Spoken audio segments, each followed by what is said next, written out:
Okay, here we go, everybody. Thank you very much. This is another episode. This is actually episode 14. Yeah, Yeah, nailed it. Nailed nailed it. it. Of two plant-based brothers, I'm William the teacher, and this is my brother, Daniel the wandering beard on the trail. Beard on the Trail. So I know what everyone's thinking. It's like this guy with this cowboy hat again, right? Yeah, What's going on here? Yeah. yeah. Again, Well, back-to-back weeks. yeah, because last week we talked about the upcoming race, and then this week we're going to recap it. So that's what we're here to discuss. Boundiful Endurance 2025 in Hemet, California. We'll take you through the ups, we'll take you through the downs, we'll tell you all about it. And before we get started, I would like to say thank you to everybody who put the race on. Everybody there, thank you very much for all your hard work setting it up and providing food and these kinds of things for us, and trying to keep our spirits up in these cases. But elephant in the room, I'll get it out right now. I did not hit my goals. I failed miserably, and we'll call it Miserably. abject failure. But you could listen. Don't just quit now. Okay, stick with us, and I'll tell you more about it. Okay, so Daniel, how you doing? I'm doing all right. My lips, I was just chatting before we hopped on, are the only thing still in recovery from the race. I did not wear chapstick, and I'm paying for that now. But other than that, feeling great. It was a hard race that we're going to get into, and I would say it was not. I don't know if you said absolute failure or whatever you said. No, we're close to being failures. Definitely short of your goal, but not a failure. Thanks I for was putting on rubbing it chapstick. in. Yeah, just I carry this around just in case. Just where we live, I don't need it typically, but whenever we go up to the Inland Empire or the high desert where my wife's family's from, I absolutely need chapstick just in the desert dry area. But down here in Chula Vista, I really don't.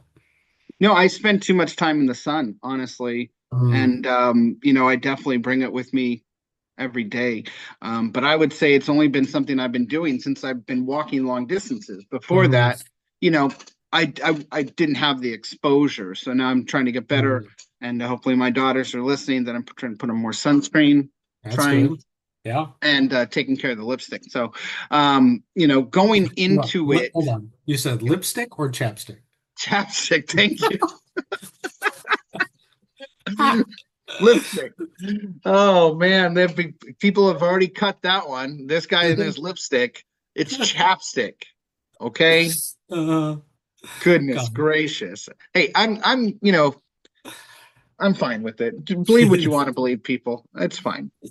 Check out the hashtag walk teacher walk and see how much lipstick I'm wearing. Anyway, so last episode we talked about this, and I think there was quite a few misconceptions on my part Okay. about this. Number one, how easy it would be, you Mm-hmm. know, and it really wasn't for whatever reason, mental, physical, you name it. Mm-hmm. There are definitely things that I've learned about it, doing this one for the first time and having it only being my second 24-hour race. That there's a lot still that I need to learn, and Mm-hmm. above all, I have to make a bigger investment in my shoes. Mm. I had a plan bringing two sets of shoes, but my old pair of shoes just really they didn't work out for me. The first 6 miles I did with my new ones, and I told Daniel during the race when I put these shoes on, I feel like I'm walking on air for the Mm-hmm. first mile or something, and then it starts to not feel so good. And so my Mm-hmm. goal was to switch them out every 6 miles or every 3 miles. So after 6 miles, I switched them out, put on my old shoes that have done me great. The old pair of Adidas have done me great. It's just that they are at the end of their shelf life and they shouldn't be Right. worn for things like this. I got 3 miles out of those before I switched back to my new shoes, which I will not mention the brand. But yeah, they were a good price and they felt great. once again Yeah. for a little bit, and then Right. it just my feet got destroyed on this. So, um, what was your overall impression of the course, Daniel?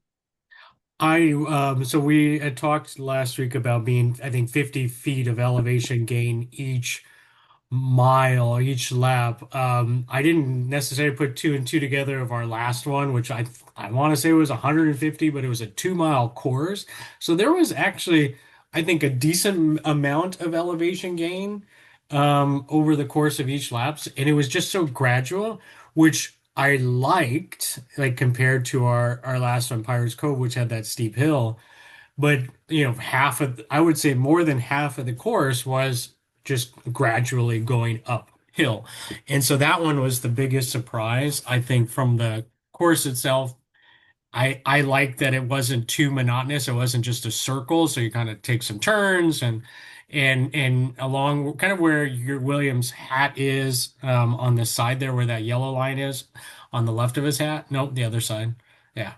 That like there's a lot of cars parked there and camping too. So you have a lot of people too on the course, which is nice. It kind of throws like just new atmosphere as you're going around. Yeah, right along there, right there. Yeah.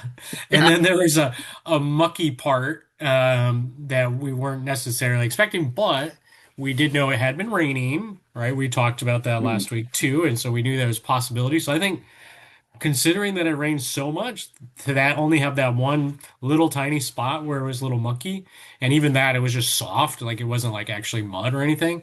I think we made out pretty well with the course itself.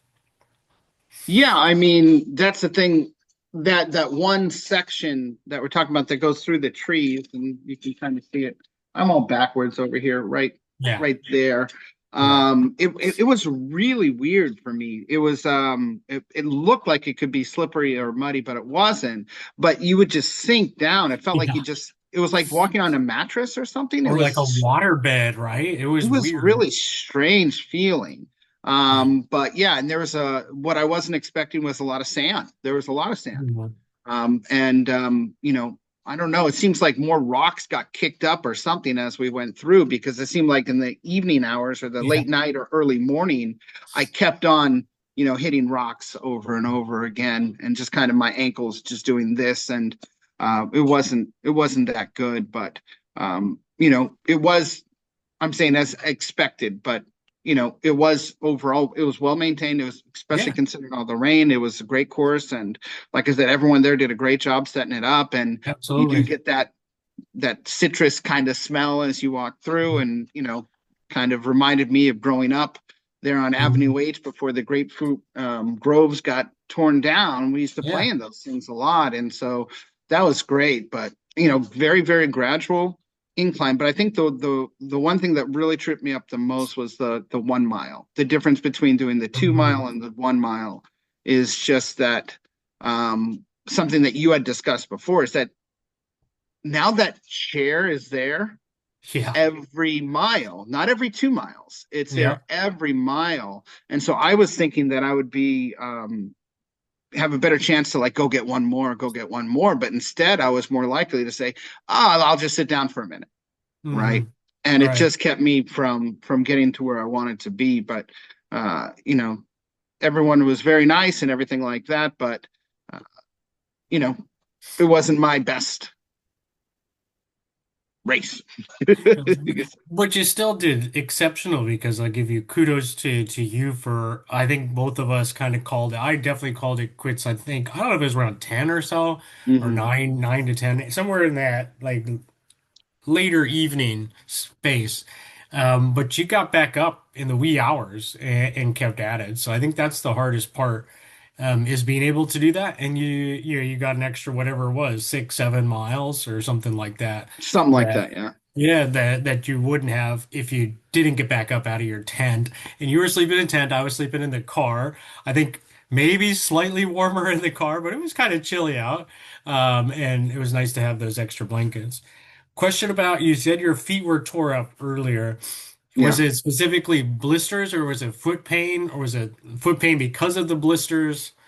Yeah, your feet are gonna hurt, especially, I'm not a light person. I go about 240, 250. right? And so that pounding over and over, you're going to have Hmm. pain. But the blisters developed rather uh, early, Early. and I wasn't expecting that. I mean, I can blister up definitely after, 12, 13 miles, but I think even then, I think I was getting them coming in quite Hmm. early, nine Yeah. 9 miles or something like that, and ended up doing 41, which is fun to say that's an abject failure for me because if you told me 5 years ago that 41 Right. miles would be a failure, then I would Right. have said you're crazy. But I wanted 53. I was going for 53. My Yeah. record is 50. So, it didn't work out. But, what we talked about on that Pirates Cove show is that you got to be really lucky and Mhm. not just have the mental fortitude to fight through it, but you got to get lucky not to injure yourself. I know Mhm. there a few people probably went home a little bit earlier than they wanted to, turning an ankle or pulling a hamstring or something like that. Anything can happen.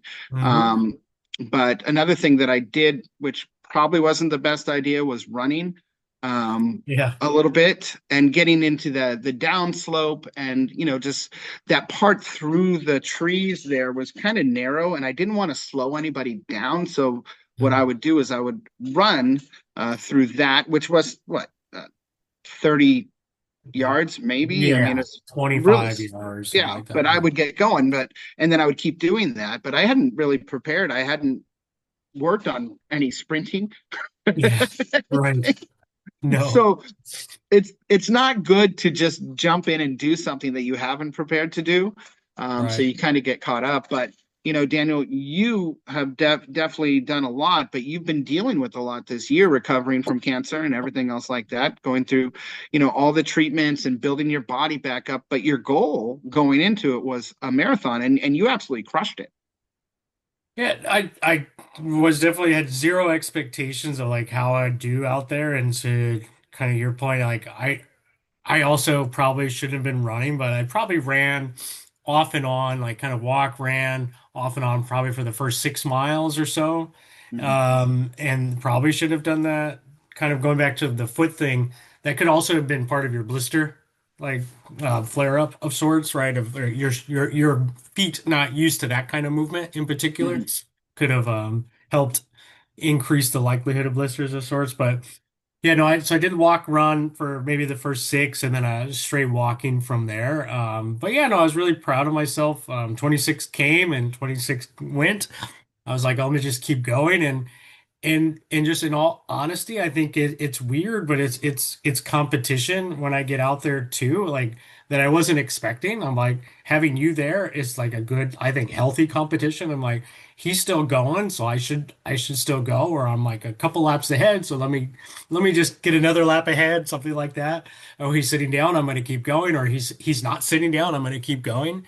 And so like that motivation is what really helped me. And so I think funny enough is my son and I played you the voice memo from him. He said, "Go, Daddy, you got this." And he said, "Just make sure you beat Uncle Bill." Is what he calls you, right? So that was also the motivation in a weird way. So I'm like, all right. But funny enough, I called it at 42, not knowing what you would finish at, and I did not get up until the 24-hour mark hit, and that's when I woke up. And then you had 41. So weird how that worked out, because I don't think you actually knew where I was, like, either kind of finishing, whether I got up or didn't get up, that sort of thing, Yeah, right? I didn't know exactly where you were. All I you know I did hear about later, like the kind of things that you had gone through in the middle of the night and falling down and things like that. And I think that you pushed yourself maybe a little too far. I Yeah. mean, would you agree on that? Well, I certainly feel like I pushed myself to the limit. I think I couldn't have done any more, right? I couldn't have done any more, but I don't know if I pushed it over the limit. And that's the weird spot. And to share, as you know, I ended up in the hospital on Monday, ER, related to my own stupidity in so many ways. It turns out that taking ibuprofen and the amount I took is not good for my condition.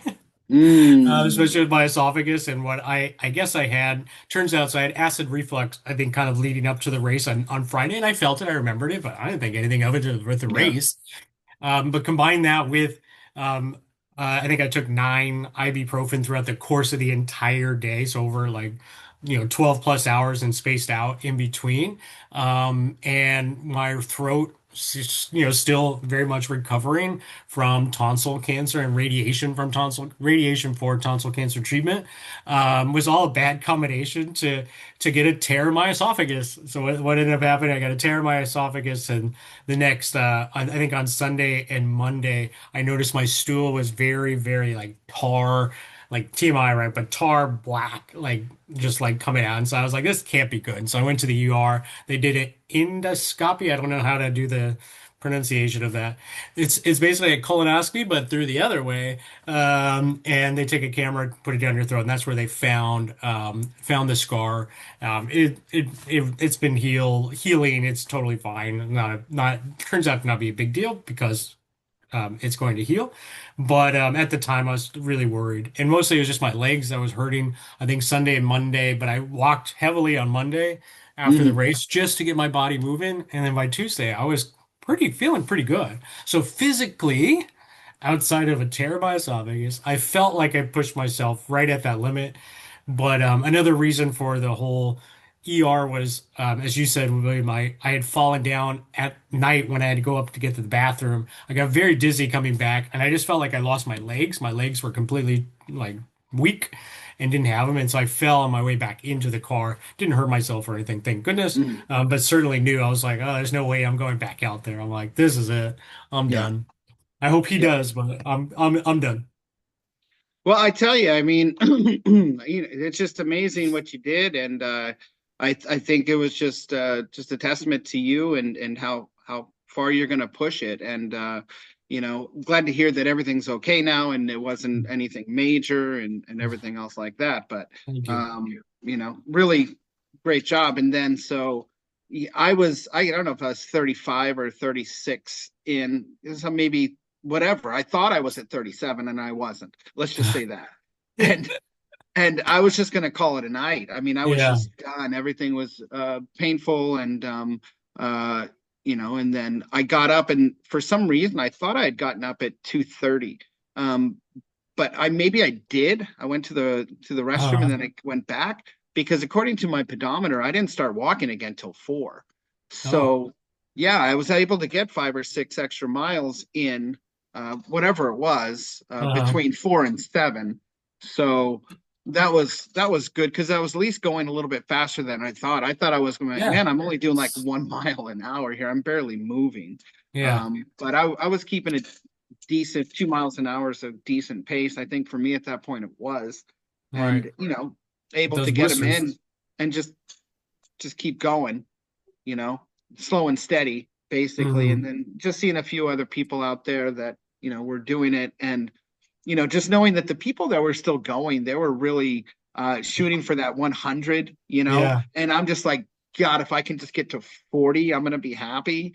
Yeah. Not happy because there's no way I'm getting to 50, right? I knew that when I got up, there's no way I'm getting to 50, but that just the whole thing, it's just keep moving, keep going, and Yeah. really to uh, this lady, Jenny, who set the Oh, course broke the record and set the course record she was even before amazing. 24. I don't know what she did. She did 115, and I think she still had some time. I think she still could have done another mile, but she was just going, going, Yeah. going, going, going. No, it was fun to watch Yeah. those people, and her in particular. I was like, yeah, she's definitely in the lead, like, because I've seen her pass me the most. All right, and there was a couple other like just people like I just really I'm in a weird way proud of. Like I don't know them personally I know. whatsoever, but you see them so many times in the Yeah. course, you're like, man, they just have like a steady pace. They're not flying. They're not, like this isn't, trying to get your fastest mile sort of race, right? This is very Mhm. much slow and steady wins it. And I was just really proud in a weird way of these people. When I got up in the morning, seeing them still doing it, and they could have taken a break for all I know because I was asleep Yeah. for a good nice rest. Mhm. And to see them go, and that's what's fun about these things is you see those people doing it, and then you get to look at the leaderboard, whatever the next week, and get to see what people finished with. It's kind of exciting. Yeah, it definitely was. And like you said, getting people to pass that pass you all the time. And so shout out to a young man named Kevon, who just kept going and passing me. Shout out to a young lady named Joe who just kept passing me. And I think there's another guy named John. I just try to catch names as I go through. Just try to keep a name with Yeah. the face. And that was the kind of the difficult part for me was having only done this once and the previous one being Pirates Cove, because at Pirates Cove you go out to a certain point, then you come back to a certain point, so Right. you're always passing people, Yeah. and you get to see their face and things like that, and say what's up or good job or keep it going. Yeah. Whereas in this, the only time you really see them is when they pass you, Right. and it's like good job, keep it going, Right. and you know, just shout out to that kid who just refused to put on a jacket. I mean, I can't believe he didn't freeze to death. And of course, to Big Ed, Yeah. Ed doing this for the three Infamous. hundredth time or He something. is well known in this ultra community here, at least in Southern California. I've seen him at all the races I've done. Just amazing how he continues to do it. I think it's awesome.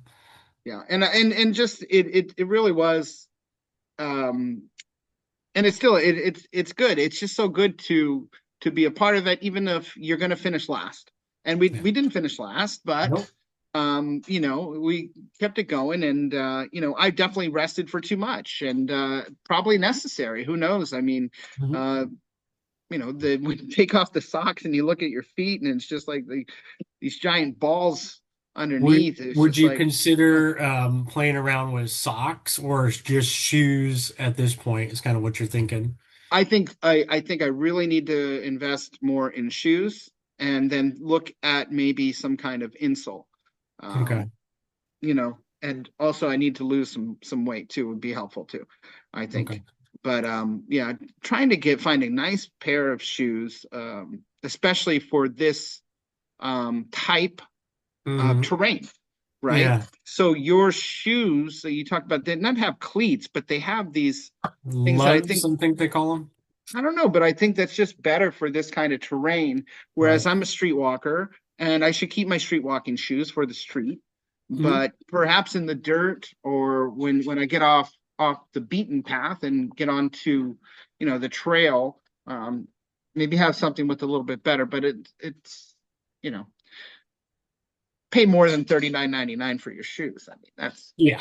Yeah, no, and I've recommended this to you, and I'll recommend to our viewers too of hitting REI on the discounted sale rack that are lightly worn shoes. They're already broken in if you can find your size. Sometimes you can't, so it's not like you go there, you know you're going to buy that particular day, but you get them some 50% off, and you can get a good pair of shoes for 60, $70 that are normally twice as much. And then they're already broken in for you, which is nice. One thing I'll say is just something that I've tried and it works for me, and may or may not work, is I usually lather my feet up in petroleum jelly or what's called what is the brand name? It escapes me all of a sudden. Vaseline. And that's the petroleum jelly is the product, and it's Vaseline is the yeah, brand, yeah, right? Like yeah, yeah, Band-Aid. yeah. Anyways, I do that, and that lessens the friction Okay. with the shoe or the sock and the foot. And I Hmm. also do two socks personally. Just I do, they're both, I know you wear them too, the compression socks. So I Yeah. do two compression socks, one on top of the other. And it's worked. I didn't have a blister this time.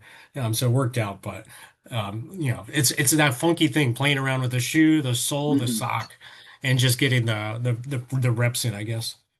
Well, there it is, guys. You got the tips from the Beard on the Trail, who's gonna get that 100 miles soon, and Yes. one day, hopefully, William the teacher will be back in the 50s. But at least Yep. we got out there and we did it. And highly recommend it for anybody. But Yeah, well, for you sure. know, And question before we wrap up, because a yeah, lot of the swag we got has the yeah. cow. Did you ever hear a cowbell? No, I didn't. Because they But got cowbells on all their stuff. I was just wondering, maybe that's for the people who hit 100. I don't know. I got a cup, I got a shirt. I didn't bring any of it, but I did wear this hat for about 30 some miles. Yeah. Um, you know, maybe close to that. And then it was just too darn cold. And so I had to cover up and wear my beanie for the rest. But, and that's all we have for you today. So thank you guys very much. Thanks to everybody at Boundiful Endurance and keep watching, keep liking, keep subscribing. We're so happy that you're going to hang out with us for a little bit each week. So until next time. Peace.